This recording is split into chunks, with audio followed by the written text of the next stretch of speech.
दौलत के हाथों दीन का, दौलत के हाथों दीन का, दौलत के हाथों दीन का सौदा नहीं किया, सौदा नहीं किया। दौलत के हाथों दीन का सौदा नहीं किया, सौदा नहीं किया। दौलत के हाथों दीन का,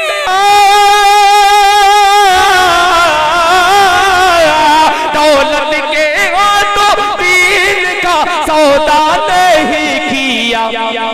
हमने अमीर शहर को, हमने अमीर शहर को सजदा नहीं किया, हमने अमीर शहर को। कारी सैयद नेमतुल्लाह साहब दामत बरकातहुमुल आलिया अपने खुसूसी खिताब से हम सामईन को नवाज रहे थे। मुअज़्ज़ज़ सामईन किराम, वो पैगाम दे रहे थे कि जरा सी बेउसूली से कदावर डूब जाता है, जरा सी बेउसूली से कदावर डूब जाता है, बहुत थोड़े से पानी में शनावर डूब जाता है। और कहाँ चले जाते हो तुम सब जानिबे मगरिब, उधर सूरज भी जाता है तो जाकर डूब जाता है। मुअज़्ज़ज़ सामईन किराम, आपने गज़्ज़ा का नाम सुना है? कितने लोगों ने सुना? हाथ उठाकर बताए। गज़्ज़ा की एक तारीख तो ये है जो आजकल हमारी आंखों के सामने है, जिसकी तरफ कारी मुज़म्मिल हयात साहब ने भी इशारा किया। 6 अक्टूबर को गालिबन पूरा मुल्क हिंदुस्तान और हर वो मुल्क जहां उर्दू जुबान बोली जाती है, सब मिलकर एक साथ ये गा रहे थे कि तू पुकारेगा तो ऐ सहने हरम हम आएंगे, अब अबाबिलों के अंदाज में हम आएंगे और लेके आएंगे हाथों में सदाकत के आलम, ये अलग बात के तादाद में कम आएंगे। मुअज़्ज़ज़ सामईन किराम, उस गज़्ज़ा की एक तारीख ये भी है कि उसकी तस्वीर ऐसी भी है कि जिस तस्वीर के अंदर बच्चों का खून बहता हुआ नजर आता है, मासूम कलियों का खून बहता हुआ नजर आता है, बच्चे यतीम होते नजर आते हैं, माएँ बेवा होती नजर आती है। मुअज़्ज़ज़ सामईन किराम, उस गज़्ज़ा की एक तारीख ये है कि जब वहाँ सहयूनी हुकूमत,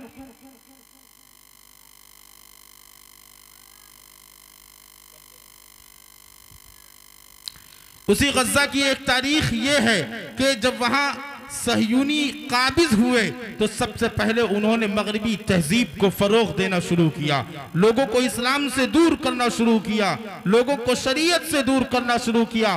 तो उस वक्त शेख यासीन अहमद साहब के दिल में ये बात पैदा हुई कि मुल्क तो हमसे छीना जा रहा है, अगर हम अपने दीन की हिफाजत के लिए आगे नहीं आए तो एक दिन ऐसा आएगा कि हमसे इस्लाम भी छीन लिया जाएगा और हमारी नस्लों के अंदर इस्लाम बाकी नहीं रहेगा। चुनांचे शेख यासीन अहमद ने इसी हिंदुस्तान की तर्ज पर, इसी हिंदुस्तान के तरीके को अपनाते हुए एक इदारे की बुनियाद रखी, जिस तरीके से एक इदारा आपके गांव में चलता है, जिस तरीके से एक इदारे के नाजिम कारी मुज़म्मिल हयात साहब है, जिस तरीके से एक इदारे के नाजिम हजरत मौलाना गुलाम मुस्तफ़ा साहब कासिमी दामत बरकातहुमुल आलिया है, तो उसी तरीके से एक इदारे की बुनियाद डाली। फिर वहाँ बच्चों की तालीम का आगाज हुआ और ये पाबंदी लगा दी कि आज के बाद अगले 10 सालों के अंदर गज़्ज़ा के हर घर में कम से कम एक हाफिज़ कुरान होना चाहिए। उसके बाद अगले 10 सालों के लिए ये ऐलान किया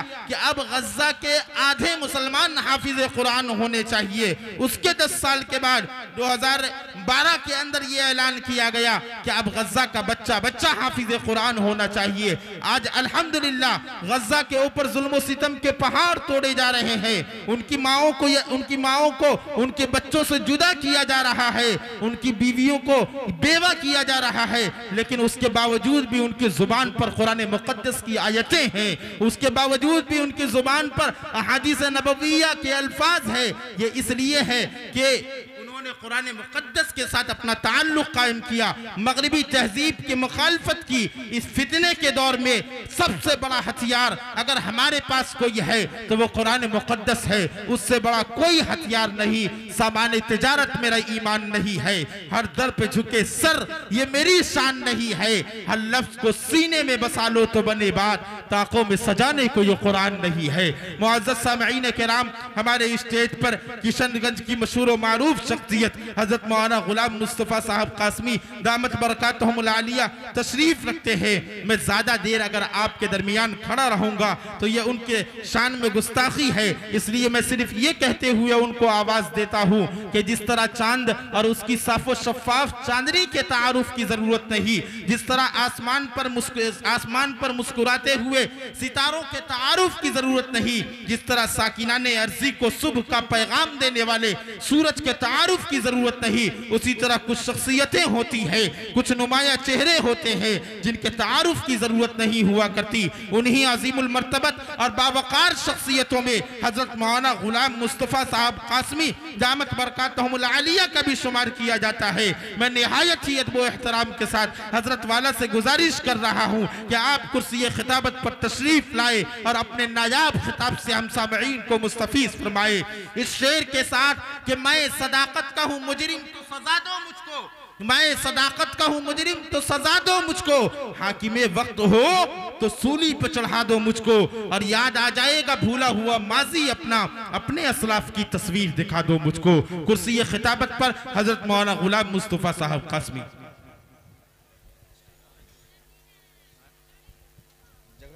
ये जो उलमाए किराम का काफिला, हुफ़ाज़े किराम का काफिला नजर आ रहा है, उनसे गुजारिश है कि आप रौनक स्टेज हो जाए। आप जलसे को संवारने और बनाने में अहम रोल अदा कर सकते हैं। वो कौन है जो राह में लाचार बैठे हैं, मुसाफिर है सफर करने की हिम्मत हार बैठे हैं। गुलामे मुस्तफ़ा होते तो आ जाते यहाँ अंदर।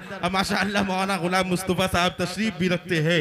गुलामे मुस्तफ़ा होते तो आ जाते यहाँ अंदर, अलग बैठे हैं लगता है कि चौकीदार बैठे हैं। इसी तरीके से ये भी कहा गया कि सुनने जिक्र हुजूर बैठे हैं, मैंने माना जरूर बैठे हैं और नींद आएगी तो भाग जाएंगे, इसलिए दूर दूर बैठे हैं। इसलिए आप लोग करीब आने की कोशिश कीजिए। हजरत मौलाना गुलाम मुस्तफ़ा साहब दामत बरकातहुमुल आलिया का खुसूसी खिताब होना है। इनके बाद क़ारी मुज़म्मिल हयात साहब की नातख़ानी होनी है। उसके बाद मुल्क हिंदुस्तान के मशहूर मारूफ खतीब हजरत मौलाना सोहराब साहब कलकत्तवी दामत बरकातहुमुल आलिया अपने मुनफरिद लबो लहजे के साथ आपके दरमियान तशरीफ लाएंगे। उसी तरीके से मुख्तलिफ जुबानों पर सलाहियत रखने वाली शख्सियत हजरत मौलाना असलम साहब चतुर्वेदी दामत बरकातहुमुल आलिया, वो आपके गांव में बड़ी देर से तशरीफ रखते हैं। आप लोग जुड़ कर बैठे और इस तरह खड़े होकर न सुने, बैठ कर सुने। जो इंतजाम किया गया है, जिस नेमत से आपको नवाजा गया है, उस नेमत का इस्तेमाल करें। हजरत वाला खिताब फरमा।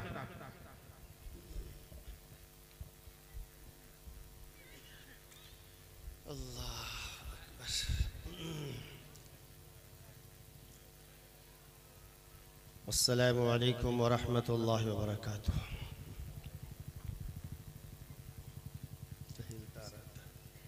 छोटा कीजिएगा, छोटा कीजिए बस, अब लाइए बस, जज़ाकल्लाह बस। बिस्मिल्लाहिर रहमानिर रहीम।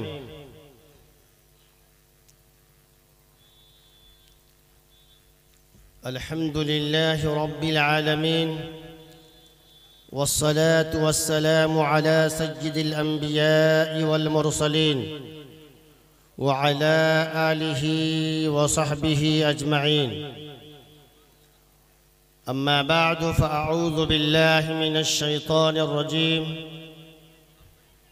बिस्मिल्लाहिर रहमानिर रहीम।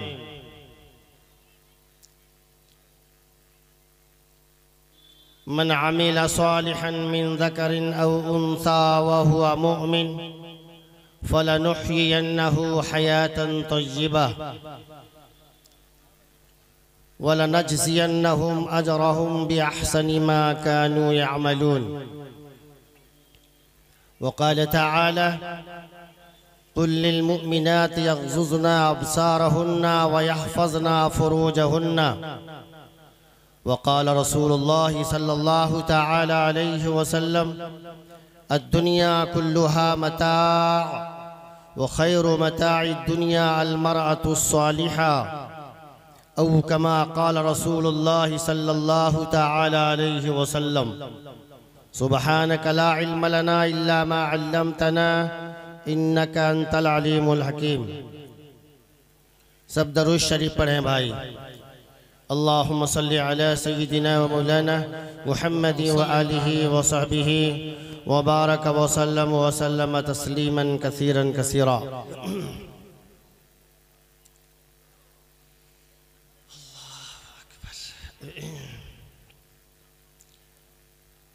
ये दीन की मजलिस है, अज़मत के साथ बातें सुनिए और अमल की नीयत से सुनिए। अगर बात समझ में आ जाए तो दूसरे तक पहुंचाने की नीयत से सुनिए और सबसे बड़ी चीज़ ये है कि अदब के साथ सुनिए। ये जो मजलिस में खड़े इधर उधर खड़े हैं, मैं अदबन गुजारिश करता हूँ कि मजलिस के आदाब की जो रियायत करते हैं अल्लाह उसको महरूम नहीं फरमाता है। जो अदब से महरूम होता है वो बहुत सी चीज़ों से, मजलिस की सारे अनवारात से महरूम हो जाता है। इसीलिए कहा गया है बाअदब बानसीब बेअदब बदनसीब। इसलिए भाइयों, जगह बहुत आगे खाली है, अदब के साथ बैठें। अल्लाह हम सब को अदब वाली ज़िंदगी अता फरमाए। अभी हमारे शायर इस्लाम अपने कलिमात में कहीं दुआया जुमले इस्तेमाल कर रहे थे और कहीं पर आका सरकार दो आलम सल्लल्लाहु अलैहि वसल्लम की मदह सराई में फरमा रहे थे। लेकिन हम लोग अगर अशार समझते ना कि शायर क्या कहना चाहते हैं और शायर के निकले हुए अल्फाज ये हमें क्या दावत ये अल्फाज दे रहे हैं, तो हम सुबहान अल्लाह नहीं कहते। हर बात पे सुबहान अल्लाह ये बात समझ में नहीं आती है कि हम लोग जो बात सुनते हैं पहले उसको समझिए। पहले अभी हमारे शायर इस्लाम या खुदा माफ़ फरमा दे मेरे ख़ता, तो हम कहते हैं सुबहान अल्लाह। कोई मतलब है? कहना चाहिए सबको आमीन। अरे भाई, दुआया जुमला जब इस्तेमाल हो तो आमीन कहना सुन्नत है। दीनी मजलिस में अगर सुन्नत की रियायत न हो, सुबहान अल्लाह, ये सुबहान अल्लाह ये क्या दुआया जुमले का जवाब है? हज़रत है क्या ये? फिर आखिर समझिए, एक शायर कुछ कह रहा है, या खुदा माफ़ फरमा दे मेरे ख़ता। हम कह रहे सुबहान अल्लाह हाथ उठा करके, ये कहिए आमीन, अल्लाह माफ़ फरमा दीजिए, ताकि दुआ तो कबूल हो जाए। आखिर समझिए, कोई बात को समझिए। पहले समझने के बाद तब आगे अल्लाह पाक जो है दिल में उतारता है। जब दिल में बात उतरती है तो अमल की तौफीक भी मिल जाती है। सिर्फ कानों का मज़ा लेकर सुनिए, ऐसा नहीं होता है। दीनी मजलिस का काम असल तो मन में बैठाना है। उसके बाद शायर साहब ने फरमाया कि शफात मेरे सरकार के, ये जन्नती ये उम्मत मेरे सरकार के। सुभान अल्लाह। अरे भाई, जब मेरे सरकार के, तो सरकार कौन है? जनाब मुहम्मद रसूलुल्लाह कहिए सल्लल्लाहु अलैहि वसल्लम। जब मेरे सरकार के 10 मरतबा बोला सुभान अल्लाह, हालांकि सबके ज़बान से आवाज़ निकलनी थी मेरे सरकार के सल्लल्लाहु अलैहि वसल्लम। बात अगर समझ में आए तो जवाब देना भी आसान है। मेरे आका की बात चल रही है और किसी की ज़बान पर दरूद पाक भी नहीं है कि सल्लल्लाहु अलैहि वसल्लम के, और कहते हैं सुभान अल्लाह। ऐसा नहीं होता है। आपकी तालीमी बेदारी का ये जलसा है और फिर इस्लाह मुआशरा का जलसा है।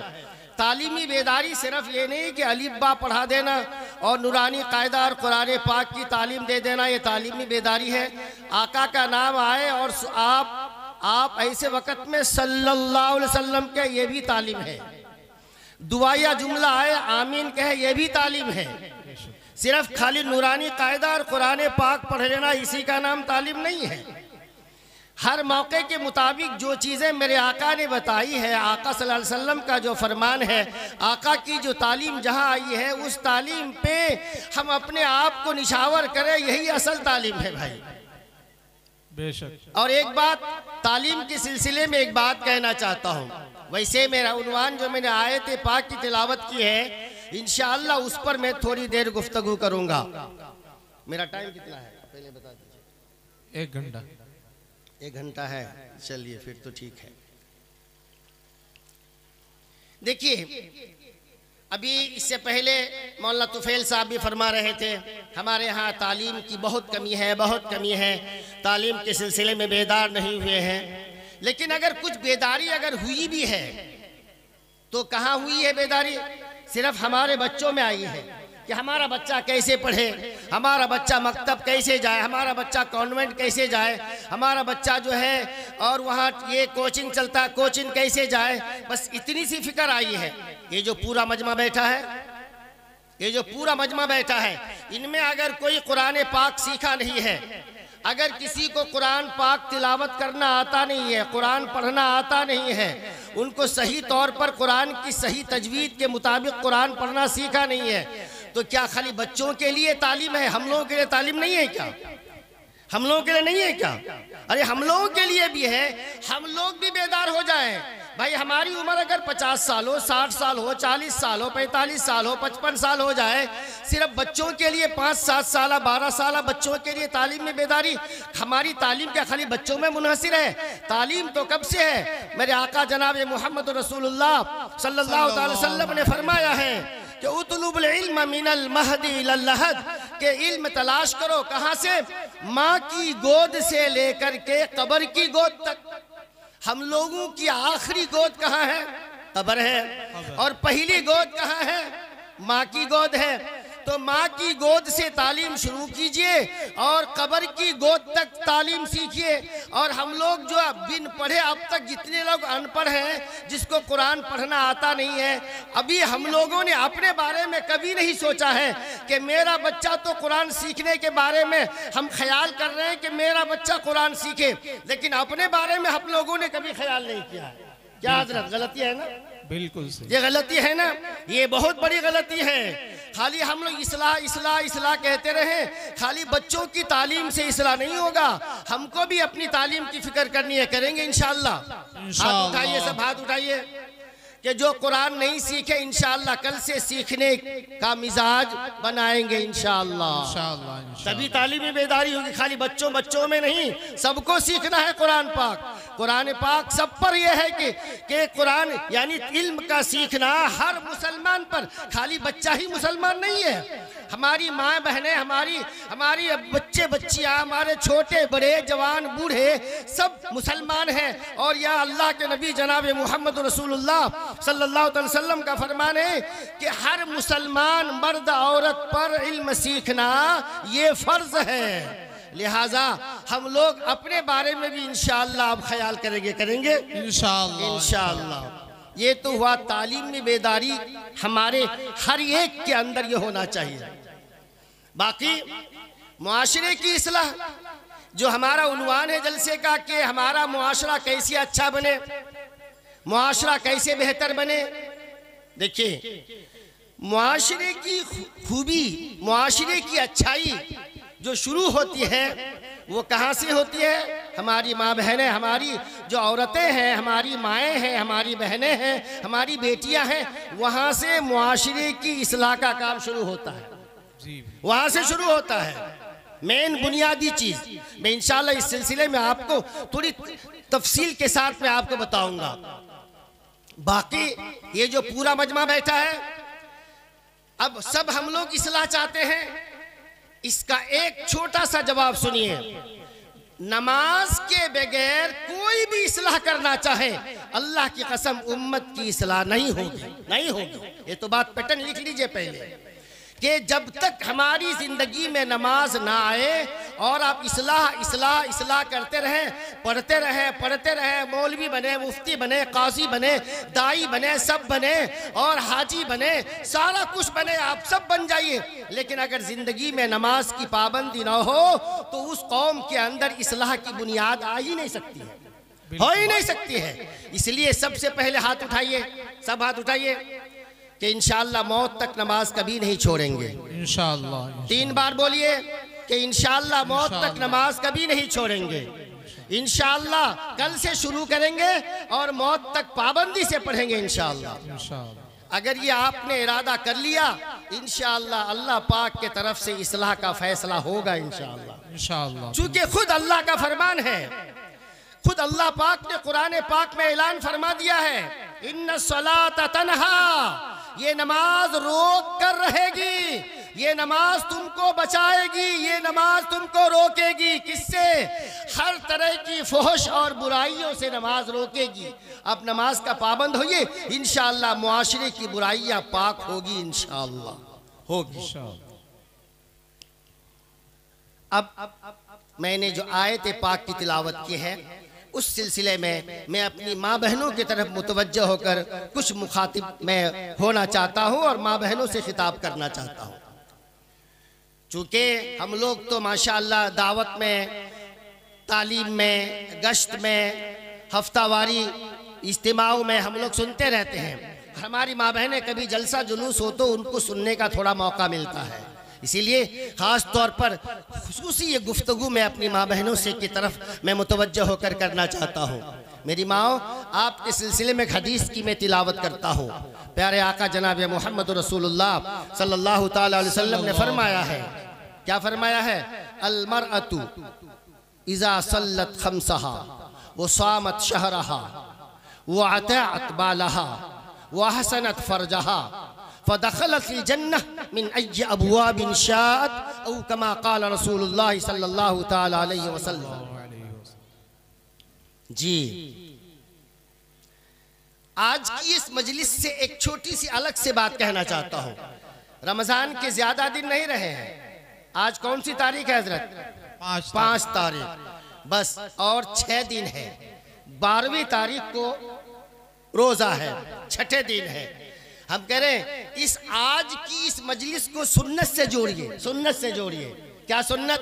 प्यारे आका जनाब मोहम्मद रसूलुल्लाह सल्लल्लाहु ताला अलैहि वसल्लम जब रमज़ान का महीना करीब आता, जो करीब आता, मेरे आका रमज़ान के महीने की इस्तक़बाल पर सहाबा को जमा करते और इस्तक़बाल रमज़ान, इस्तक़बाल रोज़ा पर मेरे आका मजलिस जमाते और रमज़ान की फजीलत, वहाँ की उस महीने की रहमतें, बरकतें, सारी चीज़ें, रमज़ान की अहमियत दिल में बैठाते। अब शुरू करो, अब अभी से अहमियत दिल में बैठाओ और रमज़ान की बरकतें अल्लाह से मांगना शुरू करो, मगफिरत मांगना शुरू करो। तो रमज़ान से पहले मेरे आका इस तरह से एक मजमा, एक मजलिस जमाते थे। हम कर इस मजलिस को भी मेरे आका की उस मजलिस के साथ निस्बत जोड़ दीजिए, ताकि इस्तक़बाल रमज़ान से इस मजलिस का एक क्या हो जाए, एक जोड़ पैदा हो जाए, एक सुन्नत जिंदा हो जाएगी इंशाअल्लाह। अगर हमारी नीयत में ये है कि मेरे आका रमज़ान से पहले एक इस तरह से मजलिस सजाया करते थे, तो रमज़ान से पहले ये मजलिस है, इंशाअल्लाह ये सुन्नत अगर जिंदा होगी।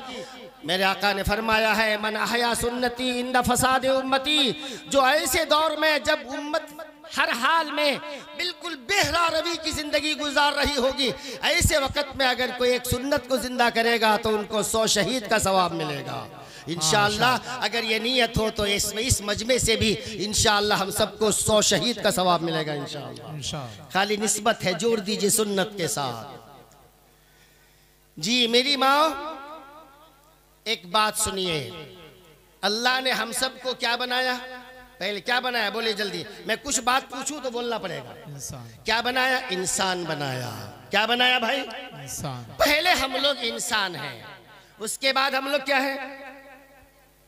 बोलिए ना भाई, मुसलमान है। मुसलमान नहीं, हम लोग क्या? पहले हम लोग इंसान हैं, उसके बाद हम लोग क्या है? मुसलमान। मुसलमान है।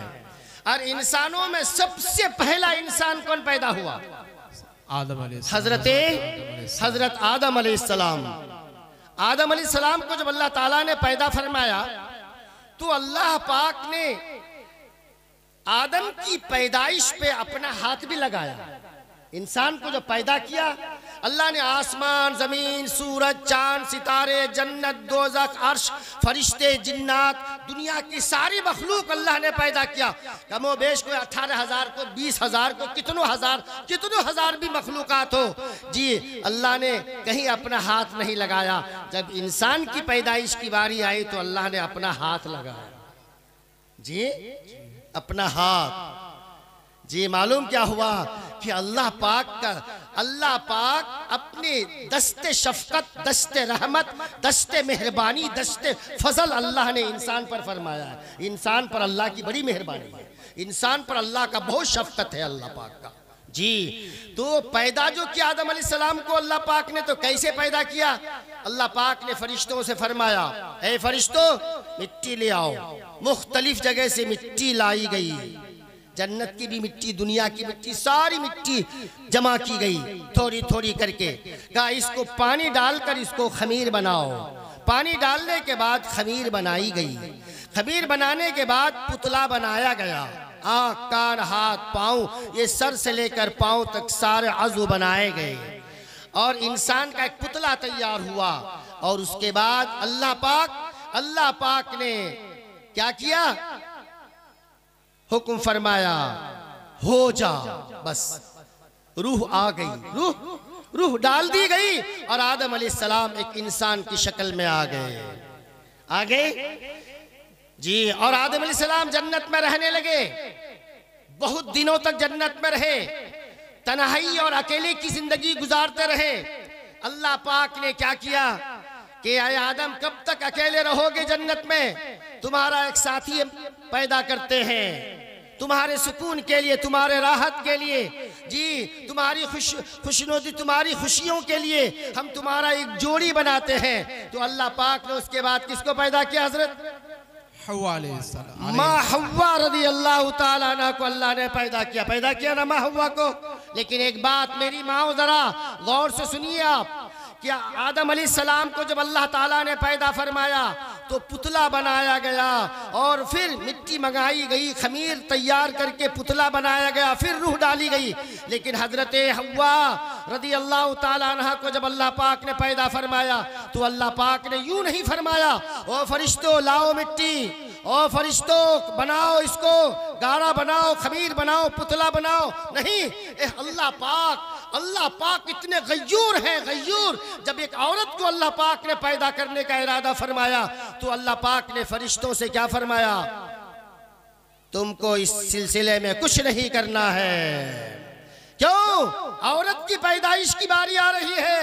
अल्लाह पाक ने पुतला नहीं बनाया औरतों को जी, और अल्लाह पाक ने फरिश्तों को देखने का कोई मौका नहीं दिया, छूने का मौका नहीं दिया, मिट्टी लाने का मौका नहीं दिया, खमीर और पुतला बनाने का मौका नहीं दिया। आदम अलैहिस्सलाम जन्नत में आराम फरमा रहे हैं जी। जब जन्नत में आप अपने कमरे में सो रहे थे तो अचानक जब आंख खुली देखते हैं माशाअल्लाह एक खूबसूरत लड़की, हमारी माँ हजरत हव्वा, बहुत खूबसूरत माशाअल्लाह, इतनी खूबसूरत। हजरत आदम अलैहिस्सलाम चूंकि इंसानी बशरी तकाजे के साथ अल्लाह पाक ने आपको पैदा किया था जी, जब देखा कि खूबसूरत औरत है, एक लड़की है, अब माँ हव्वा बहुत खूबसूरत थी, तो आदम अलैहिस्सलाम ने उनकी तरफ नजर उठाया। करीब में चूंकि बाएं पसली से अल्लाह पाक ने पैदा फरमाया, आप इस दाएं पसली को आप गिनती कीजिए और इधर बाएं पसली को गिनती कीजिए, इधर की एक पसली कम है, उसी एक पसली से हजरत हव्वा रज़ी अल्लाह ताला अन्हा को अल्लाह पाक ने पैदा फरमाया। लेकिन पैदा कैसे फरमाया? आदम अलैहिस्सलाम अचानक देख रही खूबसूरत लड़की है तो आदम अलैहिस्सलाम देखना चाहे, उनसे बोलना चाहे, उनको करीब करना चाहे, अल्लाह पाक की तरफ से आर्डर आया, ए आदम इजाजत नहीं है तुमको अभी बोलने की, देखने की इजाजत नहीं है, उनको छूने की इजाजत नहीं है, उनको करीब करने की इजाजत नहीं है अभी। ए अल्लाह, ये तो आपने मेरे लिए पैदा किया, मेरे लिए ही है ये, तो आप मुझे बोलने के लिए भी मना करते हैं, मुझे देखने भी मना करते हैं, मुझे करीब करने भी, छूने भी मना करते हैं। कि आदम ये तो है तेरे लिए, लेकिन तेरे लिए सब कुछ होगा, लेकिन पहले निकाह होगा। पहले क्या होगा? बोलिए क्या होगा? पहले निकाह होगा। मालूम क्या हुआ मेरी माँ? एक बात सुन लीजिए, अल्लाह पाक ने आपके बारे में फरमाया कि जी औरत को अल्लाह ने वो मकाम दिया कि जब पहला इंसान आदम को पैदा किया, पहला मर्द अल्लाह ने आदम को पैदा किया, तो तमाम फरिश्तों के सामने फरिश्तों को बुलाकर खमीर बनाकर पुतला बनाकर पैदा किया। लेकिन माँ हव्वा को पैदा किया तो अल्लाह पाक ने कैसे पैदा फरमाया? इन्नमा अमरुहु इज़ा अरादा शैया अन यक़ूल लहू कुन फयकून। जब अल्लाह किसी चीज के करने का इरादा फरमाता है तो अल्लाह क्या फरमाता है? हो जा, हो गया। अल्लाह ने आसमान को फरमाया हो जा, आसमान बन गया। बगैर खंबे के आसमान बन गया। वो पहाड़ों बन जाओ, पहाड़ बन गया। वो जमीन बिछ जाओ, पानी के ऊपर जमीन बिछ गई। अल्लाह पाक ने जो जो जहां फरमाया सब बन गया। लेकिन आदम अलैहिस्सलाम को भी तो अल्लाह कह सकते थे ओ आदम बन जा, कह सकते थे वो आदम बन जाता। लेकिन अल्लाह पाक ने दस्ते शफकत रखा, ने आदम को अपने हाथ में मैं लगाऊंगा, अपने हाथ से पैदा करूंगा। हम लोगों का बहुत ऊंचा मकाम है। इंसान का मकाम अल्लाह ने इतना ऊंचा किया है। अल्लाह ने कुरान पाक में ऐलान फरमाया है वलक़द कर्रमना बनी आदमा।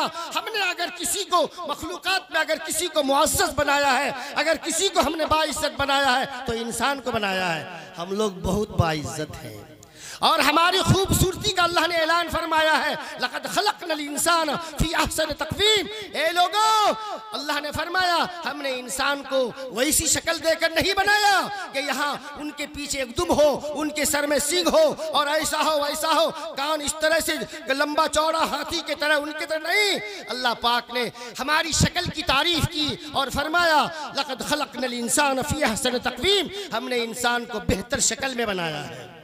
हमारी शक्ल की भी अल्लाह ने तारीफ किया है। हम बहुत खूबसूरत हैं, हम बहुत बाइज़्ज़त हैं। वलक़द कर्रमना बनी आदम, अल्लाह ने ऐलान फरमा दिया है आदम की औलाद तुम तो बहुत बाइज़्ज़त हो, हमने तुमको बाइज़्ज़त बनाया है। जी हमारी तख्लीक भी बाइज़्ज़त, अल्लाह ने अपने हाथ उसमें लगाया। लेकिन मेरी माँ जब आपको पैदा किया तो अल्लाह पाक ने कैसे पैदा फरमाया? पर्दे में पैदा फरमाया। कैसे फरमाया? पर्दे में पैदा फरमाया।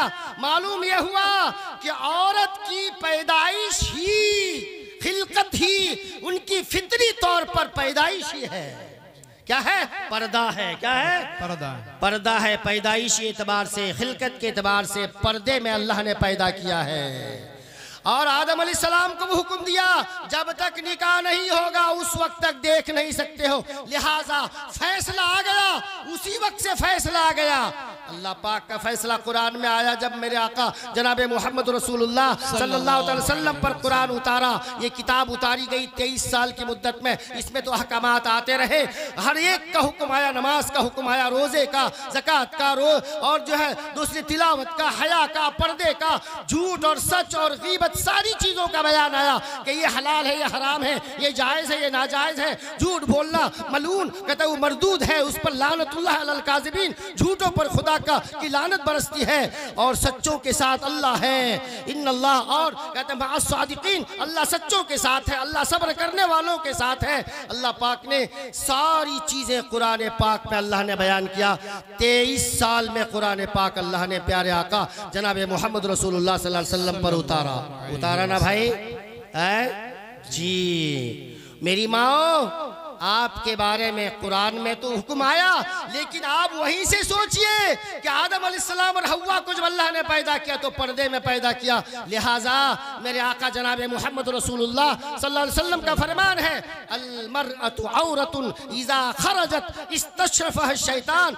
औरत एक पर्दा है, जब वो पर्दे से बाहर आ जाती है तो शैतान उसको उचक लेता है, उसको डाकू उसको उचक लेता है, चोर उसको उचक लेता है। मसलन एक मिसाल के तौर पर समझिए, हमारे पास 1 करोड़ रुपए है, हमारे हाथ में 1 करोड़ रुपए है, ये लाखों रुपए है।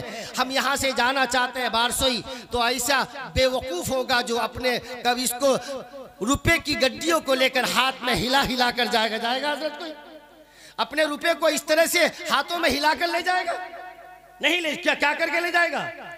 उसको छुपा कर लेगा अपने पॉकेट में, नहीं तो अपने किसी इसमें अपने बैग में लेके जाएगा, छुपा कर ले जाएंगे ना। हाँ, आप उस रुपए को दिखा कर नहीं ले जाएंगे। क्यों? अगर आप दिखा कर ले जाएंगे कोई चोर, कोई उचक्का, को डाकू छीन लेगा। इसी तरह मेरी माँ, मालूम क्या हुआ, 1 रुपए की कीमत है, उसको छुपा कर ले जाना है। अल्लाह पाक ने आपकी, मेरी माँ, आपकी कीमत बताया है।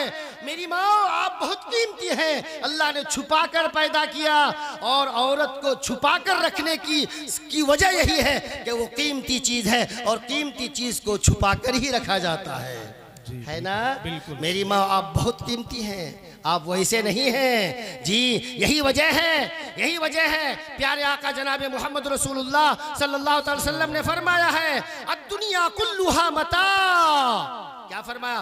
दुनिया, पूरी की पूरी दुनिया, ये सब तुम्हारे नफा के लिए है, जरूरत के लिए है, जरूरत पूरी करने के लिए है। हालांकि उसमें मर्द भी है, मर्द है, सारी चीजें, दुनिया की सारी चीजें, उसमें इंसान मर्द भी आ गया। लेकिन अल्लाह के नबी जनाब मोहम्मद रसूलुल्लाह सल्लल्लाहु अलैहि वसल्लम ने फरमाया, दुनिया कुल्लुहा मता, सारी चीजें तुम्हारे नफा रसानी के लिए। लेकिन क्या फरमाया? खैरु मताइ दुनिया अल मरअतु सालिहा। जी, सबसे बेहतरीन सामान, सबसे बेहतरीन चीज, सबसे नफा वाली चीज, सबसे सुकून वाली चीज कौन है? नेक औरत है। अल्लाह ने नेक औरत की तारीफ किया, नेक मर्द के बारे में नहीं फरमाया। अलबत्ता मर्दों का मकाम और जगह बयान किया है, लेकिन खैरु मताइ दुनिया अल मरअतु सालिहा। माओ, मेरी बहनों, उम्मत की, ओ मेरी माओ बहनों, जरा गौर से सुनिए। आप बहुत कीमती हैं, और बहुत आपसे अल्लाह पाक को बहुत से काम आपसे लेना है। और आप वाक़ियात की तफसील में जाएंगे, हमारी माओ का बहुत बड़ा किरदार रहा है इस्लाम फैलाने में, इस्लाम को ताकत देने में, जिहाद के मैदान में, जिहाद के अलावा दूसरे मैदानों में, औलाद की तरबियत में, औलाद की देख रेख करने में, घर की सारी चीज़ों को संवारने में, घर को अच्छा बनाने में, मुआशरे को अच्छा बनाने में। सबसे ज़्यादा अच्छा रोल अगर है तो औरतों का रोल है, औरतों का किरदार है। जी मेरी माँ, आप अगर अच्छे बन जाएंगे, आप अगर पर्दे वाली जिंदगी गुजारेंगे, आपके अंदर हया और पर्दे वाली जिंदगी आ जाएगी, अल्लाह की कसम, जिस घर में बाहया औरत हो, जिस घर में नेक औरत हो, जिस घर में पर्दे वाली औरत हो, जिस घर में अल्लाह वालिया हो, औरतें हो, वो घर दुनिया ही में जन्नत नुमा घर है। वो घर ही जन्नत है, वो घर ही जन्नत है। लिहाजा मेरी माओ, आप अपने घर को जन्नत बना सकते हैं। और इस्लाह का ये जो आज उन्वान है कि इस्लाही जलसा है, इस्लाही जलसा कब होगा? मेरी माओ, आप पहले अपनी इस्लाह कर ले, अपना मकाम समझ ले, अपनी इब्तिदाई पैदाइश को समझ जाए कि हम पर्दे में पैदा हुए, पर्दे में रहना है, हया में पैदा हुए, हया में रहना है। इंशाअल्लाह हमारे घर से ही इस्लाह का पैगाम परचम लहरेगा, इंशाअल्लाह लहरेगा इंशाअल्लाह जी। अब और एक बात मेरी माओ जरा गौर से सुने, पर्दे की हकीकत क्या है और पर्दा कहते किसे हैं? आप अगर गहराई तक जाएंगे मेरी माओ जी, पर्दा सब कर सकते हैं, पर्दा करना तो बहुत आसान है, बहुत आसान है जी। हमारी माएँ, हमारी बहुत सी बच्चियां बेहतरीन डॉक्टर बन रही हैं, बहुत से प्रोफेसर बन रही हैं, बहुत सी इंजीनियर बन रही हैं। आपके लिए तालीम हासिल करना मना नहीं है, लेकिन पहले मेरी माँ, आप पहले क्या सीखें? पर्दे की तालीम सीखें, हया की तालीम सीखें, ईमान के बचाने की तालीम सीखें। और खास तौर पर इस वक्त ये फितने का दौर, ये मोबाइल का फितना इतना बड़ा फितना है। आज हमारी माओ से, हमारी बहनों से, हमारी बेटियों से जो आज इस्लाम हट रहा है और इर्तिदाद का दौर बिल्कुल इतना हो गया है। हमारे मौलाना सज्जाद नोमानी साहब दामद बरकातुहुम, अल्लाह हजरत की उम्र में अल्लाह खूब बरकत अता फरमाए, अल्लाह अकबर, हजरत फरमा रहे थे जी, आपने फरमाया कि हिंदुस्तान के सिलसिले में, हिंदुस्तान की माँ बहनों के सिलसिले में जब पूरा रिसर्च किया गया, पूरी गौर खोज करके जब मालूम हुआ, तो कहते हैं कि 8 लाख हमारी बच्चियां मुर्तद होकर गैरों के हाथ में चली गई। अल्लाह, कितने? 8 लाख। बच्चियां मुर्तद होकर गैरों के हाथ में चली गई और हम लोगों को पता नहीं है। अगर पता भी है तो ये सब होता ही रहता है, यानी थोड़ी भी दिल में के अंदर अहमियत नहीं है। अल्लाह, हमारी माँ, हमारी बच्चियां इस तरह चली गई। अल्लाह अकबर। एक वाकया भी व्हाट्सएप में आया था। व्हाट्सएप में कह रहे हैं कि एक साहब कह रहे हैं कि मैं जा रहा था पटना जा रहा था और कलकत्ते में जब ट्रेन में जब बैठा तो उनके वालिद माशाअल्लाह बड़े मुतशर्रा, दाढ़ी टोपी वाले आलिम की तरह लग रहा था, दाई आदमी था माशाअल्लाह। वो जब देखा अपनी बच्ची को लेकर के ट्रेन में बैठाने के लिए आया तो देख रहे एक फैमिली वाले बैठे हैं और माशाअल्लाह वो लोग भी पर्दे की हालत में हैं, बुर्के की हालत में, हिजाब में हैं। तो इन्होंने ये कहा, हजरत मेरी बच्ची पटना तक जाएगी, ये मेरी बच्ची पटना जाएगी, पटना तक इनको आप थोड़ी निगरानी फरमा लीजिएगा, पटना तक देख लीजिएगा, ये सीट मेरी बच्ची की है और ये तीनों सीट आप लोगों की है, थोड़ी निगरानी कर लीजिएगा। वो आदमी रोते हुए मजमून लिखा है, कह रहे हैं कि ठीक है, मैं उस बच्ची का जो है उनके बाप से के जरिए से मुझे तारुफ हुआ, बस उतना है कि बच्ची निकाब में है, बुरके में है, सिर्फ आंखों में सिर्फ इस तरह से आंख खुली हुई है, पूरा बुरके के साथ है। कहा कि चलो माशाअल्लाह नेक बच्ची है। कह रहे हैं कि हमारा सफर शुरू हुआ कलकत्ता से, पटना जाना है, कोई ऐसा नहीं कि कई रात का सफर है, बस एक नाइट में जाकर पहुंचना है। अल्लाह अकबर। वो जो हालात बयान कर रहे हैं, रोने के हालात है, रोने के हालात। लास्ट में उसने उन्वान लिखा, क्या लिखा?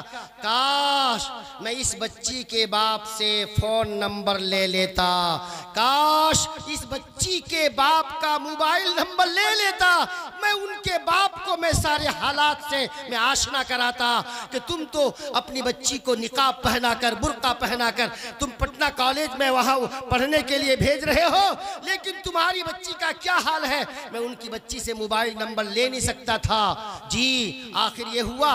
वो कह रहे लिखते लिखते पूरे कह रहे हैं कि अल्लाह, थोड़ी देर के बाद एक लड़का नौजवान आया और जिसके यहाँ सिंदूर लगा हुआ, कहता ऐसे करके बिल्कुल RSS का लड़का, हाथ में कंगन था, कान में बिना हुआ था। वो लड़का उसके सीट के करीब पहुंचा। कहते हैं पहुंचते ही दोनों में हंसी मजाक शुरू हुई। वो बच्ची सारा निकाब उतार दिया, बुर्का उतार दिया और दोनों में मस्तियां होने लगी। मैं सोच रहा था कि किसी तरह से इस बच्ची को मैं अपने करीब लाकर मैं समझाऊं। अब उधर देख रहे हैं कि गैर मुस्लिम लड़का वहां बैठा हुआ है और उनके साथ मजाक कर रहा है, खूब मस्तियां ले रहा है। मैं कहा अल्लाह, अगर मैं कुछ करूं सफर की हालत में, और यहाँ मेरी बच्ची भी है, मेरी बीवी भी है और हम भी हैं, अगर कुछ कर लिया अगर सफर की हालत में तो हमारा सफर ही खराब हो जाएगा। क्या करें? दिल बर्दाश्त होकर के मैं बहुत दुआ करता रहा, ए अल्लाह उनके बाप को किसी तरह से खबर हो जाए, अल्लाह ये क्या हो रहा है। लास्ट में जब दोनों एक ही जगह खाना खाया, कहते रात में जब सोने की बारी आई, नालायक उस लड़के की सीट ऊपर थी। कहते हैं वो लड़का भी उसी एक ही कंबल में दोनों लड़का और लड़की दोनों सो गया। मैं ऐसे वक्त में सोच रहा था, अल्लाह मैं क्या करूं मेरे अल्लाह, सिवाय रोने की और कोई मसला नहीं था। तो उस वक्त हजरत ने उन्वान लिखा, काश मैं उनके बाप से मोबाइल नंबर ले लिया होता। आज ये हालात हैं। हम समझ रहे हमारी बच्ची पढ़ रही है, कहाँ पढ़ रही है कि अलीगढ़ में यूनिवर्सिटी में फला और फला जगह पढ़ रही है। हमारी बच्चियों का क्या हाल है? ये मोबाइल का क्या रोल अदा हो रहा है सबको। सुनिए जरा सुनिए भाइयों, थोड़ी देर के लिए रोइए। हालात ऐसे नहीं आए हैं।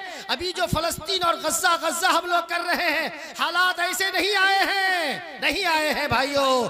आज हालात हमारी बदआमली की बुनियाद पर ही हालात आए हैं, ऐसे नहीं आए हैं।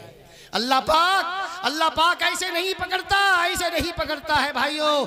अल्लाह पाक देखते जी जब देख रहा है कि ये मेरे बंदे और मेरे बंदियों की ये हालत है, तो अल्लाह पाक जालिम बादशाह को मुसल्लत फरमाता है। ऐसे नहीं फरमाता है, ऐसे नहीं होता है। हालात बहुत बुरे हैं, बहुत बुरे हालात हैं। लेकिन ये बात हम लोग जो हालात सुने थे गजा और फ़लस्तीन के बारे में, हम लोग दुआ कर रहे हैं, अब सब दुआ करना छोड़ दिए। नहीं भाइयों, दुआ करना मत छोड़िए, हमारे पास तो दुआ हथियार है। दुआ करते रहिए, दुआ करते रहिए, एक अब साल साल तक करते रहिए। क्या अब हालात नहीं देखे अफगानिस्तान में 11 साल तक, और इसी तरह इराक में 18 साल तक होता रहा। ये तो हर जमाने में होता रहा है, हालात आते रहे हैं। हम लोग क्या कर दुआ करते करते थक गए? नहीं, दुआ करते थकना नहीं है। नहीं, अल्लाह से मांगते मांगते मांगते रहिए, इंशाअल्लाह मांगते रहेंगे, एक न एक दिन किसी की दुआ कबूल होगी। अल्लाह पाक किसी की सुनेगा। दुआ करते रहें, इंशाअल्लाह हमारे ऊपर भी हालात इंशाअल्लाह नहीं आएंगे। इंशाअल्लाह करेंगे दुआ इंशाअल्लाह। तो मेरी माओ बहनों, मैं कह रहा हूँ कि आपकी पैदाइश हुई है पर्दे में, आपको पर्दे वाली जिंदगी गुजारनी पड़ेगी। बेपर्दे वाली जिंदगी में न इज्जत मिलेगी, न मकाम मिलेगा, न जन्नत मिलेगी, न अल्लाह के तरफ से कोई रुतबा मिलेगा। और हालात आएंगे। मेरी माओ, हजरत फातिमा रज़ी अल्लाह ताला अन्हा जन्नत की औरतों की सरदार हैं जी। प्यारे आका जनाब मोहम्मद रसूलुल्लाह सल्लल्लाहु ताला अलैहि वसल्लम, ईद का चांद निकल आया। मेरे आका ने फरमाया, क्या फरमाया? बेटी आज ईद का चांद निकला है, बेटी तुम चांद देखे हो? अल्लाहु अकबर। जरा गौर से सुनिएगा, जरा गौर से। प्यारे आका जनाब मोहम्मद रसूलुल्लाह सल्लल्लाहु अलैहि वसल्लम ने अपनी बेटी को खुशी में फरमाया, बेटी कल तो ईद है, चांद निकला है, बेटी चांद देखे बेटी। तो हजरत फातिमा क्या फरमाती है? जवाब सुनिए, यही है जन्नती माओं का जवाब, जन्नती औरतों का जवाब। क्या करें? अब्बा, आज इस चांद पर हजारों मर्दों की नजर पड़ी है। अब्बा, अगर आज इस चांद पर औरतों की नजर न पड़े तो ज्यादा बेहतर है, चूंकि आज इस पर मर्दों की नजर पड़ी है। लिहाजा अब्बा, आप मुझे तो कह रहे हैं बेटा चांद देखा, लेकिन मेरा जी कह रहा है, जी क्या कह रहा है कि इस चांद पर औरतों की नजर ना पड़े जिस पर मर्दों की नजर पड़ी है। अल्लाह अकबर, कितनी बाहया, अल्लाह अकबर, कितनी अल्लाह पाक ने कितनी हया वाली जिंदगी अता की थी। ये कोई नाजायज नहीं था, लेकिन एहतियात का पहलू देखिए, एहतियात देखिए, कितना एहतियात। यही वजह है कि हजरत फातिमा रज़ी अल्लाह ताला अन्हा जी, जब आपका आखिरी वक्त है, हजरत फातिमा रज़ी अल्लाह ताला अन्हा रोज़ाना रोटी बनाती थी, 3-4 रोटियां, 6 रोटियां। और उस दिन जो रोटियां बना रही है, कितने 18-20 रोटियां बनाकर इस तरह से डब्बे में पैक की। तो माँ कह रही है, और हजरत फातिमा रोटी बना रही है इतनी, और इधर हजरत हसन हुसैन, अम्मी इतनी रोटी, और हजरत अली फरमा रहे हैं इतनी रोटी बनाने की जरूरत क्या है, क्या जरूरत है? तो हजरत फातिमा फरमाती हैं, क्या मेरे आका नामदार, आज मैं रोज़े से हूँ और मेरी इफ्तारी आज मैं अपने अब्बा के साथ मैं इफ्तारी करूँगी, यानी मेरा आखिरी दिन है आज, मेरी ज़िंदगी के आखिरी लम्हे हैं। बस चंद ही लम्हों में मेरी ज़िंदगी, अब मेरी रूह परवाज होने वाली है। मैं इसीलिए रोटी पकाकर तैयार की है, ताकि मेरे इन बच्चों को जब आप 3 दिन शोक मनाएंगे, कौन रोटी बना के देगा? इसीलिए कई दिन की रोटियां बनाकर स्टॉक करके दे दिया। बेटा घबराना मत, भूख लगे तो वक्त पर खा लेना, बेटा सब्र करना। और अपने शोहर से भी कि आप जो है आप आहू बुका ना करें, आपके लिए मैं रोटी तैयार करके मैं जा रही हूँ। और सुनिए, मेरी एक आखिरी गुजारिश ये है कि जब मेरी नाश के दफन करने का वक्त आए तो मेरी नाश को रात के वक्त में ले जाइएगा, कि क्यों कहा, ऐसी बात क्यों है कि रात में तुझे लाकर दफन करूं मैं? कहने लगी कि मेरी पूरी जिंदगी आज तक किसी मर्द की नजर मेरे चेहरे पे नहीं पड़ी है, मेरे जिस्म पे नहीं पड़ी है। तो मैं चाहती हूँ कि मेरे मरने के बाद भी मेरे जिस्म पर, मेरे चेहरे पर तो किसी की नजर ना पड़ेगी, मेरे जिस्म पर भी, मेरे जिस्म के बनावट पर भी किसी मर्द मर्द की नज़र न पड़े, रात की तन्हाई में अंधेरे में लाकर मुझे दफन करना। कितने पर्दे वाली, हया वाली थी, है ना भाइयों? जी मेरी माँ, हम भी तो उसी आदम की औलाद हैं, हम भी तो वही इस्लामी माँ और बहनें हैं। आखिर हमारी जिंदगी इस तरह बेराह रवी की जिंदगी क्यों गुजर रही है? आखिर हमारे मुआशरे में हया कब आवेगा? हमारे मुआशरे में पर्दा कब आवेगा? पर्दे वाली जिंदगी कैसी आएगी, कहाँ से आएगी, कब आएगी? इस सिलसिले में भी ये जो तालीमी बेदारी है, खाली मैं पहले शुरू में बताया कि तालीमी बेदारी का ये मतलब नहीं है कि हम अपने बच्चों को कॉन्वेंट में पढ़ा है और इस तरह से मदरसे में पढ़ा है, नूरानी कायदा कुरान शरीफ पढ़ा है।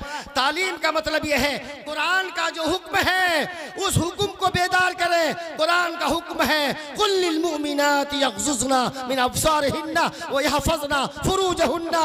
ये भी एक तालीम है। अल्लाह का हुक्म ये इल्म है, अल्लाह का हुक्म ये तालीम है। इस तालीम को बेदार करें। अब अपने घरों को हया और पर्दे की तालीम के साथ अब उनको रोशन करें, घरों को रोशन करें, जगाएं अपने घरों में। खाली तालीम, खाली अलीबा पढ़ने को जगाना ये मकसद नहीं है। हया वाली ज़िंदगी को बेदार करें, पर्दे वाली ज़िंदगी को बेदार करें, घर में कुरान पाक की तिलावत हो उनको बेदार करें, नमाजों का एहतमाम हो उनको बेदार करें, सच्चाई और दयानतदारी की ज़िंदगी उनको बेदार करें।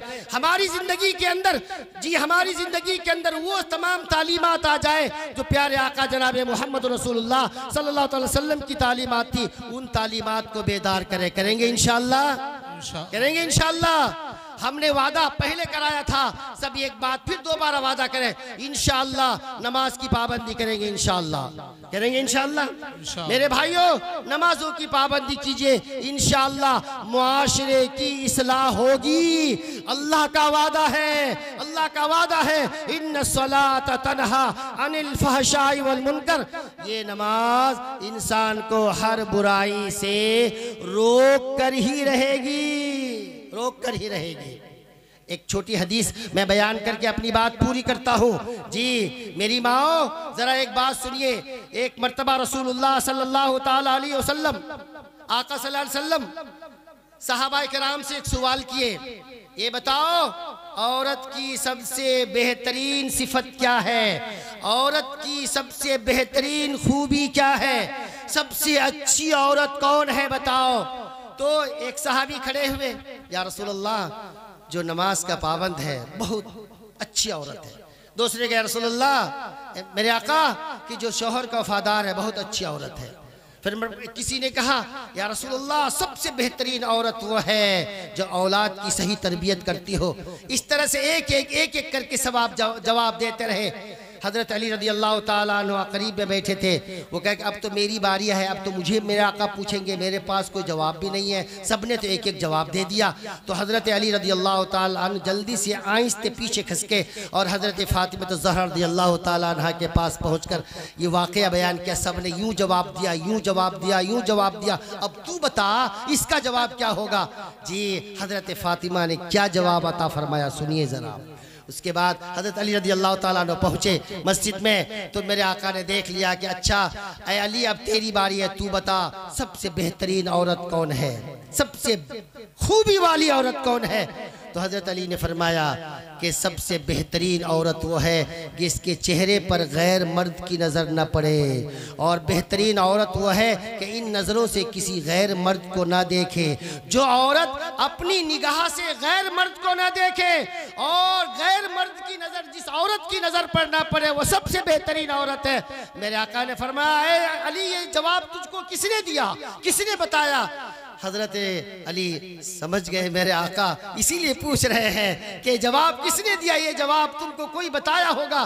कहते या रसूल अल्लाह जब मेरे पास कोई जवाब नहीं था, सबने जवाब मजलिस में दे दिया, तो मैं जल्दी से पीछे हटकर मैं फातिमा के पास में पहुंचा।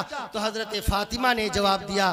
तो अल्लाह अकबर, मेरे आका खुशी में फरमाया फातिमा तो बिज़अतुम मिन्नी, फातिमा तो मेरे जिस्म का टुकड़ा है। चूँकि नबी पाक, नबी के जिस्म के टुकड़ा पाक, नबी के जिस्म से औलाद पैदा होने वाली औलाद पाक, ये तो मेरी बेटी है, मेरे जिस्म का हिस्सा है। उनकी देखिए उनका कितना पाकीज़ा जवाब कि जिस औरत पर किसी मर्द की नजर न पड़े और जिस औरत की निगाह किसी मर्द पर न पड़े वो सबसे बेहतरीन औरत है। और ये जो कहा गया है क्या दुनिया कुल्लुहा मता, पूरी दुनिया इंसान के नफा के लिए है, जरूरत के लिए है। और सबसे बेहतरीन चीज, सबसे बेहतरीन जरूरत और नफा की चीज कौन है? अलमरअतुस सालिहा, नेक औरत है। कौन है? नेक औरत। देखिए हजरत शाह वलीउल्लाह मुहद्दिस देहलवी रहमतुल्लाह अलैह के ज़माने का एक छोटा वाक़या बयान कर कर अपनी बात पूरी करता हूँ। मेरी माओ ज़रा सुनो जी, सुनिए ज़रा, आपकी दुआओं में क्या असर है और आपके आमाल का क्या असर है। नेक माएँ होंगी इंशाअल्लाह, उनके सदक़े में दुआएं कबूल होगी।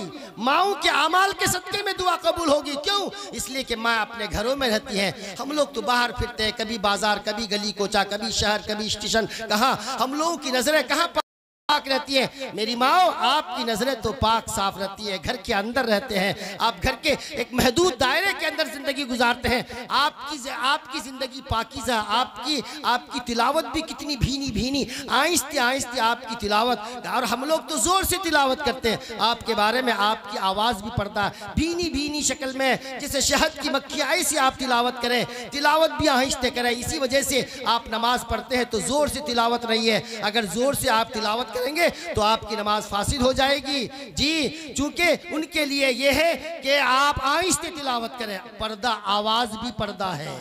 तो कह रहे हैं कि हजरत शाह वली मुहद्दिस देहलवी रहमतुल्लाह अलैह के ज़माने में कहत साली हुई, बहुत कहत साली। लोग पानी पानी पानी के लिए तरस गए, बागात खुश्क हो गए, हैवानात सब पूरे परेशान, नबातात खुश्क हो गए। तो लोग उस वक्त जो है बड़े बड़े उलमा अकाबिरीन सब इस्तिस्का की नमाज के लिए हाजिर हुए। अल्लाह पानी दे दीजिए, अल्लाह पानी दे दीजिए, माफ़ कर दीजिए हम लोगों को, हमारे गुनाहों की पादाश में अल्लाह आपने नजर करम अल्लाह हटा लिया है। अल्लाह रहमत की बारिश नहीं हो रही है, बागात खुश्क हो गए हैं, खेतियाँ खुश्क हो गई हैं, जानवर तक परेशान हैं, मेरे अल्लाह पानी दीजिए। इसी वजह से इस्तिस्का की नमाज पढ़ी जाती है, तौबा इस्तिग़फ़ार करके अल्लाह पाक से रहमत की भीख मांगी जाती है। तो कहते दुआ हो रही है, दुआ हो रही है। कहते हैं दुआ करते करते करते करते करते पूरे दिन करे, दुआ होती रही। एक नौजवान उधर से गुजर रहा था, कहने लगे ये कौन, इतने मशाइख अकाबिरीन, इतने उलमा, इतने पूरे लोग सब जमा है, इतने पूरा मैदान भरा हुआ है, भाई क्या परेशानी है, क्यों इस तरह सब लोग रो रहे हैं? बारिश की वजह से, बारिश ना होने की वजह से, बारिश के सब तालिब हैं और बारिश अल्लाह से मांग रहे हैं। तो कहते अच्छा रुकिए थोड़ी देर। तो नौजवान बच्चा कहा गया जी, वहाँ से हटकर उनकी माँ उस हौदज पर, ऊँट की सवारी पर वो बच्चा अपनी माँ को लेकर जा रहा था, पैदल नकेल पकड़ के जा रहा था। उस हौदज में पर्दे की हालत में माएँ, उसकी माँ बैठी थी, है ना। और आजकल हम लोगों के माओं को देखिए हाल, आज से 15-20 साल पहले की हालत। हमारी माँ बैलगाड़ी में जाती थी, सवारी गाड़ी में जाती थी, भैंस गाड़ी में कहाँ जाती थी। कहीं अगर सामने गांव आ गया, कोई शहर, कोई हाट आ गया, तो हमारी माँ फौरन पर्दा करती थी, ये हाट आ गया, ये देखो बाजार आ गया, गाँव आ गया, फौरन पर्दा करती थी कि जल्दी से फौरन कपड़ा डालती थी ना। एक मिजाज था पर्दे का, इसी वजह से बरकतें भी बहुत थी जी, अल्लाह की तरफ से आफत और मुसीबत नहीं आती थी। कह रहे हैं आज तो ऐसा हो गया, पर्दा कहाँ चला गया, पर्दे का जनाजा ही पढ़ दिया सबने जी। कह रहे हैं पर्दे तो हमारे पांव तले हमने रोन दिया उसको। तो कह रहे हैं कि वो जो ऊंट के ऊपर उसकी माँ को बैठा कर लेके जा रहा था, उस हौदज में पर्दे की हालत में उसकी माँ बैठी थी। तो कहने लगे, वहां थोड़ी देर जाकर वो दुआ करने लगा। कहते इतने में बादल नमूदार हुआ, इतनी जोरदार बारिश, 10 मिनट के अंदर चारों तरफ से बादल, घटाटोप बादल, और इतनी बारिश। कह रहे खुद कह रहे हैं कि उलमा कि इतनी बारिश हुई कि बिल्कुल घुटने तक बारिश। अल्लाह अकबर। उस लड़के को कुछ लोगों ने जब वो पूछते हुए देखा था, और फिर वो वहाँ जाकर वो ऊँट के पास जो खड़ा था, कुछ लोगों ने जाकर कहा भाई तू क्या बोला, क्या दुआ किया? तो अभी मैं 10 मिनट में आ रहा हूँ, बारिश हो जाएगी। कहा कि मेरे पास कुछ अमल नहीं है, मैं कोई इतना बड़ा आमिल नहीं हूँ, कोई इतना बड़ा नमाजी नहीं हूँ जी, बस नमाज तिलावत की पाबंदी हो रही है। मैंने एक अमल का वास्ता देकर अल्लाह से दुआ किया है, इस हौदज में मेरी माँ है, ये ऊँट के ऊपर मेरी माँ बैठी है, और आज तक मेरी माँ का चेहरा किसी मर्द ने देखा नहीं है, किसी गैर मर्द की नज़र मेरी माँ के चेहरे पे पड़ी नहीं है। ये मेरी माँ इस हौदज पे बैठी है जिसकी कभी तहज्जुद क़ज़ा नहीं हुई है। मेरी माँ ये बेटी है जिसने अपनी नज़रों से कभी गैर मर्द को मेरी माँ ने देखी नहीं है। बहुत बाहया माँ है, बापर्दा माँ है और नमाजी माँ है, तिलावत करने वाली माँ है, जिसकी फ़र्ज नमाज तो बहुत दूर की बात, ये मेरी माँ जिसकी तहज्जुद क़ज़ा नहीं है। मैंने यूँ कहा, मेरे अल्लाह हम सब तो गुनहगार हैं, अल्लाह इसके अंदर आपकी एक बंदी बैठी है, मेरे अल्लाह उसके नेक अमाल के सदक़े में अल्लाह उम्मत की परेशानी का हल फरमा दीजिए, अल्लाह रहमत की बारिश दे दीजिए, अल्लाह मेरी माओ के अमाल के सदक़े में पानी दे दीजिए अल्लाह। मैंने यही दुआ मांगा, मेरी इस नेक माँ के अमाल के सदक़े में अल्लाह ने रहमत की बारिश बरसाया। माओ, मेरी माओ, आप नेक बन जाइए, खुदा की कसम हमारे मुआशरे में रहमत की बरसात होगी, हमारा माहौल रहमत वाला माहौल बनेगा। हमारे बच्चे, हमारी बच्चियाँ इंशाअल्लाह, हमारे बच्चे हमारी बच्चियाँ दीनदार होंगी इंशाअल्लाह। लेकिन शर्त है हमारी माएँ पहले दीनदार बने, माएँ पर्दे वाली बने, माएँ नमाजों की पाबंदी करें। मैंने हदीस पाक की तिलावत के तर्जुमा करके अपनी बात पूरी कर देता हूँ। मेरे आका ने फरमाया, अल मरअतु इज़ा सल्लत खम्सहा, औरत जब 5 वक्त की नमाज की पाबंदी करेगी, 5 वक्त की नमाज की पाबंदी करेगी।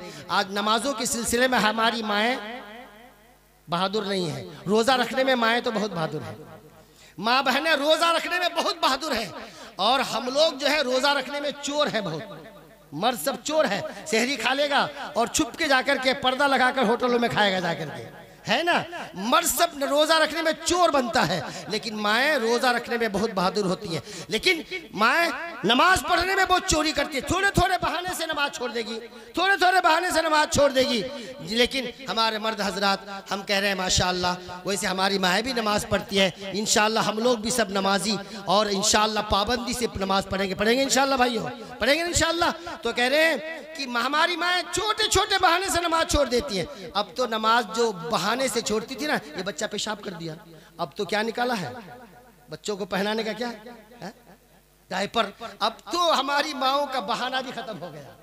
अब तो डायपर लगा दीजिए, न बिस्तर गंदा, न कपड़ा गंदा, न पान, न पेशाब, न कुछ नहीं। अब आपका अब उज़्र नहीं चलेगा अल्लाह के यहाँ। अब तो अकल वालों ने, साइंस वालों ने ऐसा बना दिया, अब उज़्र भी खत्म हो गया उनका जी। अब नमाज कज़ा नहीं होगी किसी हाल में, अब तो नमाज पढ़नी है।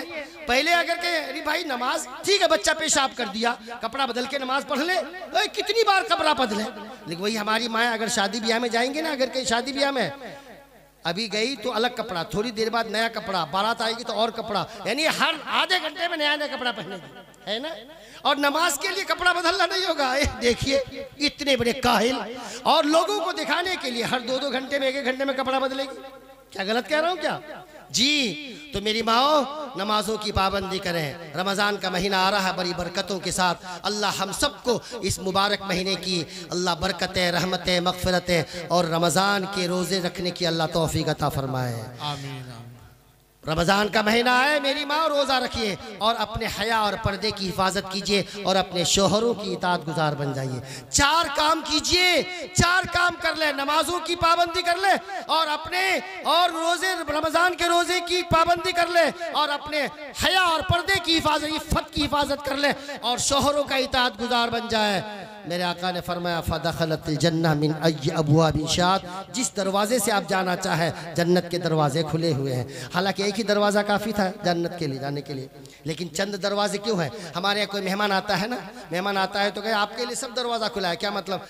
किचन का दरवाज़ा भी खुला हुआ है, या जो है ये सोने का ये बेडरूम है, ये दरवाज़ा खुला हुआ है, उधर बाथरूम है, बाथरूम का दरवाज़ा खुला हुआ है, और उधर गाड़ी रखने का आपका जो है गैरेज रूम है, वो दरवाज़ा खुला हुआ है। तो गया कि सारे दरवाजे आपके लिए खुले हुए, तो वहाँ भी अल्लाह पाक चलो सारे दरवाजे जन्नत के लिए खुले हुए, जिस दरवाजे से जाना चाहो अपनी ज़रूरत पूरी कर लो। इंशाअल्लाह करेंगे सब अमल इंशाअल्लाह। हमारी माँ बहनें आप भी वादा करें इंशाअल्लाह 4 काम करेंगे, नमाजों की पाबंदी करेंगे, इंशाअल्लाह करेंगे सब। एक बार और बोल दिए इंशाअल्लाह, मौत तक नमाज कभी नहीं छोड़ेंगे। अल्लाह पूरे मजमे को नमाजी बना दे। अल्लाह हम सबको कहने सुनने से ज़्यादा अल्लाह अमल की तौफीक अता फरमाए। व आखिरु दावाना अल्हम्दुलिल्लाहि रब्बिल आलमीन।